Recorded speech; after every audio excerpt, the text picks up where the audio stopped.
ლაგოდიხის რაიონში ჩვენ გვჭირდება დახმარება. ადგილობრივ ხალხს სჭირდება სასმელი წყალი. ჩვენ წყლები გვაქვს ჭაში და წყალდიდობის გამო მოდის ასეთი წყალი ჭიდან და დალევა შეუძლებელია. ლაგოდეხის მოსახლეობა დახმარებას ითხოვს, ხალხს სასმელი წყალი და საკვები სჭირდება.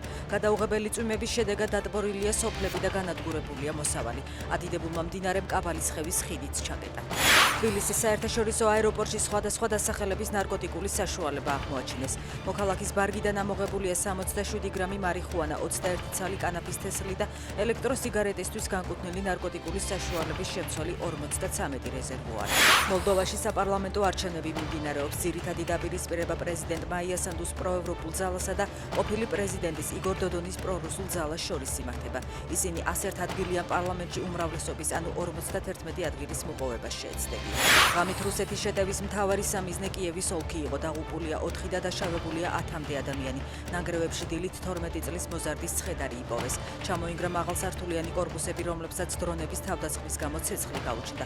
დაიბომბა ზაპოროჟიეც, სადაც 20-ზე მეტი ადამიანია დაშავებული, მათ შორის ბავშვებიც. უკრაინაზე რუსეთის თავდასხმების დროს პოლონეთმა დღეს დილით ავიაგამანადგურებლები ააფრინა და სარადარო დაზორვის სისტემების საბრძოლო მზადყოფნის უმაღლეს დონეზე გადაიყვანა. პრევენციის მიზნით ქვეყნის საჰაერო სივრცეში პოლონეთისა და მოკავშირეთა თვითმფრინავები პატრულირებენ.